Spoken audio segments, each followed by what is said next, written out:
मैं the मार्का teacher आपका स्वागत करता हूँ आपके अपने यूट्यूब चैनल पर। यानी कि जब प्रोनाउन में कोई एरर हो या कोई सिंटैक्स मतलब किसी सेंटेंस में हमें सही करना हो किसी चीज़ को, तो प्रोनाउन के एरर को कैसे सही करेंगे। तो इसका सबसे पहला उदाहरण समझो।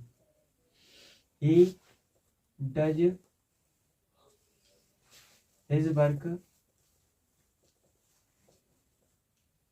My self. He does his work my self. इसका मतलब है वह, हिज मिस अपना, वर्क मिस काम, वह अपना काम माई सेल्फ मेरे द्वारा, डज मिस करता है। तो वह अपना काम मेरे द्वारा करता है नहीं, तो यहाँ पे ही के साथ जो यहाँ पे परिवर्तन होगा माई सेल्फ में वो होता है he does.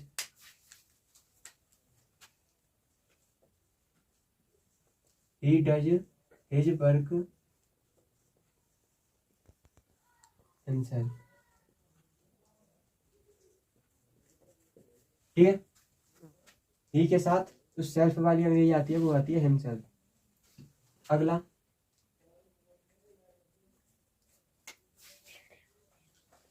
One should do his work. One should do his work यानी किसी एक को उसका काम करना चाहिए नहीं, तो वन के साथ जो पजेसिव केस होता है वो यानी वन के साथ जो पजेसिव केस आता है मतलब संबंध कारक वो आता है वंस। ठीक है, तो यहाँ पे बनेगा कैसे, one should do once work. One should do once work. ठीक है, फिर इससे आगे चलते हैं। तो इसमें अब आपका अगला सेंटेंस है,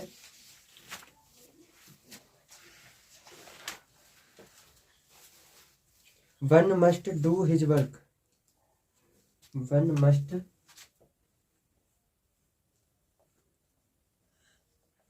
डू हिज वर्क। तो चेंज क्या हुआ इसमें, बस शुड की जगह पे मस्ट आ गया है, तो वन के साथ अपना की अंग्रेजी क्या लगाते हैं, वंस। बस यहाँ पे वंस लगा दो। One must do once work. Okay, फिर आगे चलते हैं। योर सेल्फ आर रेस्पॉन्सिबल यानी कि जब तुम कोई काम गलत कर देते हो, जैसे अब आप पे लिखा गया एससी लिखवाया गया और आपने एससी की जगह पे आर्टिकल लिख दिया, तो वहां पे गलती हुई, तो उसे ही हमें सही करना है। अब सेंटेंस को उस वाले को सही करना है, तो ये सही कैसे करेंगे वो हम इसमें सिंटैक्स में सीखते हैं। ठीक है ना, जैसे मैंने कहा you are writing an SC, तुम एक क्या लिख रहे हो, निबंध लिख रहे हो। जब तुम एक निबंध लिख रहे हो तो वहां पे सही क्या करना चाहिए, निबंध की जगह पे अब तुम आर्टिकल लिख रहे हो तो वहां पे कमी हुई, तो ऐसी ही कमी हम सेंटेंसों के रूप में पढ़ रहे हैं।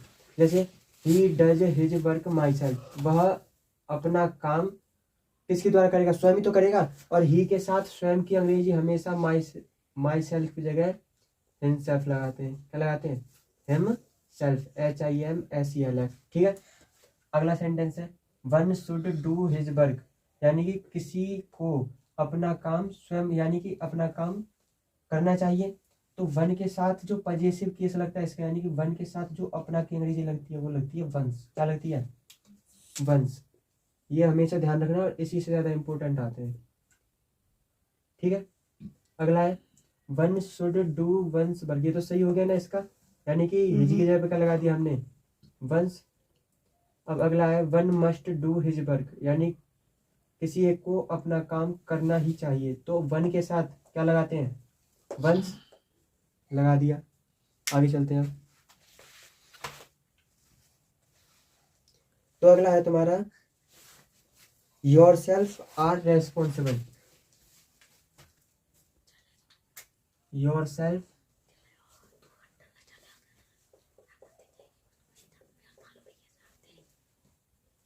Are responsible.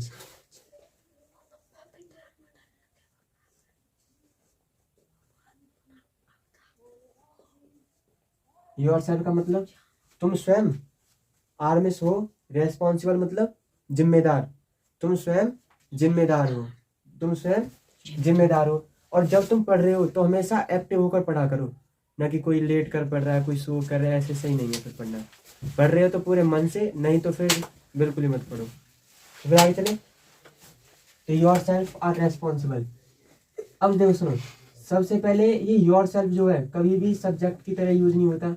तो सब्जेक्ट की तरह पे यूज क्या होता है, सब्जेक्ट की तरह करते हैं हम यू को यूज, किसको करते हैं, यू को। तो यहाँ पे क्या आएगा, यू आर रेस्पॉन्सिबल।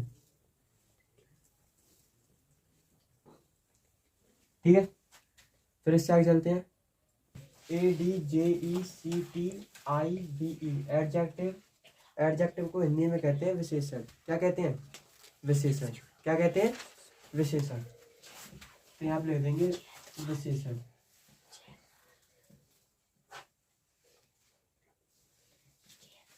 अब एडजेक्टिव की डेफिनेशन क्या है, तो an adjective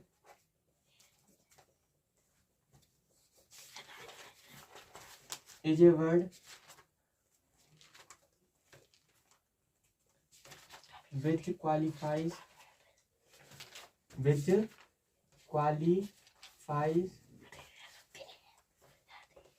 a noun or pronoun।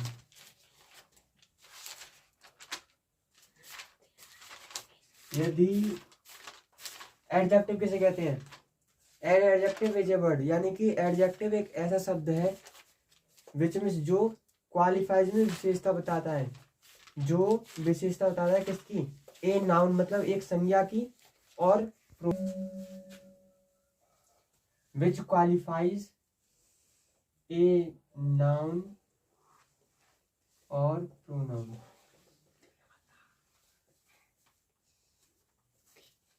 यानी कि एडजेक्टिव एक ऐसा शब्द है जो क्वालिफाइज में विशेषता बताता है किसकी, नाउन और प्रोनाउन। नाउन में किसी के नाम की, ठीक है, और प्रोनाउन में किसी सर्वनाम की। जैसे अब बताने इसमें एडजेक्टिव क्या हो सकता है, ध्यान से देखना है, फोकस बना रहे। जैसे he is a good boy, he is a good boy, वह एक अच्छा लड़का है। ठीक है, अब वह जो है वो कैसा लड़का है, अच्छा, तो यानी कि विशेषता किसकी बता रही है, नाउन की। और जो वर्ड नाउन की विशेषता बताए उसे नाम दे देते हैं हम एडजेक्टिव का। किसका दे देते हैं, तो यहाँ पे जो गुड वर्ड है वो क्या है, एडजेक्टिव। ठीक, अब आगे चलते हैं फिर। जैसे Ram is a wise man, यानी जो राम है एक वाइज में बुद्धिमान और मैन में आदमी। तो राम कैसा आदमी है, एक बुद्धिमान आदमी है। और जो वर्ड किसकी, कौन सा वर्ड, वाइज, किसकी विशेषता बता रहा है, राम की। राम कैसा है, बुद्धिमान। और जो वर्ड नाउन या प्रोनाउन की विशेषता बताए उसे तुरंत कह देंगे क्या, एडजेक्टिव। क्या कह देंगे, एडजेक्टिव। एडजेक्टिव, ठीक है, यहाँ तक आगे चले, चलो। अब हम एडजेक्टिव को तीन तरह से पढ़ेंगे। पहले तो एडजेक्टिव को बांटा गया है तुम्हारे तीन पार्टों में, इनकी डिग्री होती है तीन। सबसे पहले डिग्री होती है इसकी पॉजिटिव डिग्री। कौन सी degree, positive degree. POSITIVE, positive degree. ठीक है। दूसरी होती है कंपैरेटिव डिग्री। कौन सी डिग्री? कंपैरेटिव।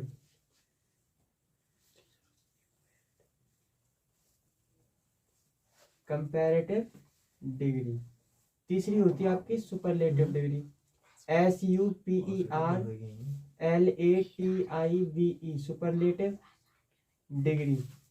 तो अब ये बताओ कि पॉजिटिव का मतलब क्या होता है हिंदी में? पॉजिटिव को हिंदी में क्या कहते हैं? पॉजिटिव को हिंदी में क्या कहते हैं?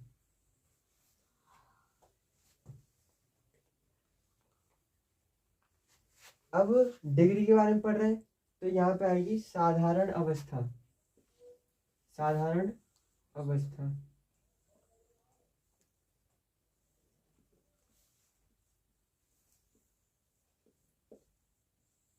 ठीक है। डिग्री का मतलब होता है अवस्था। अब अगली दूसरी नंबर की कौन सी है? Comparative degree. अब कंपैरेटिव वर्ड शायद तुम्हें सुना सुना सा लग रहा होगा, जैसे कंपैरेटिव किससे बना है? कंपैरिजन से। अब ये बताओ कंपैरिजन किन में किया जाता है? किसी दो व्यक्ति या वस्तु में। किसी दो व्यक्ति या वस्तु में। तो इसको कह देंगे, कंपैरेटिव को हिंदी में कहते हैं तुलनात्मक अवस्था। तुलनात्मक अवस्था। ठीक है ना। जब तुम पढ़ाई कर रहे हो तो कोई भी कैसा भी ध्यान जो भटकना नहीं चाहिए, कैसे भी करके फोकस होना चाहिए पूरा यहाँ पे। तो कंपैरेटिव डिग्री को हिंदी में कहते हैं तुलनात्मक अवस्था। अगला आपका सुपरलेटिव डिग्री। सुपरलेटिव डिग्री में होता है सबसे बड़ी, यानी जो सबसे बड़ी पोस्ट। अब ये मान लो कि जो पूरे यूपी में, यानी जैसे हम राज्य ले रहे हैं हम, है ना, तो राज्य में जो सबसे बड़ी पोस्ट होती है वो किसकी होती है? IAS की। वो तो इंडियन में आ गया। पर जो जिले में होती है वो होती है DM की। किसकी होती है? DM की। तो ऐसे ही डिग्रियों में सबसे बड़ी पोस्ट जो होगी वो होगी सुपरलेटिव डिग्री की। किसकी होगी? Superlative degree. तो सुपरलेटिव को कहते हैं हिंदी में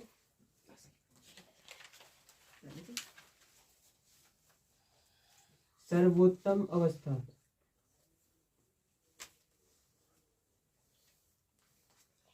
अवस्था। ठीक है। अब इसका मतलब क्या हुआ? एडजेक्टिव से हमने पॉजिटिव डिग्री कैसे बनाई, पॉजिटिव से कंपैरेटिव कैसे बनी, और कंपैरेटिव से सुपरलेटिव कैसे बनी, इन सभी को अभी सीखेंगे।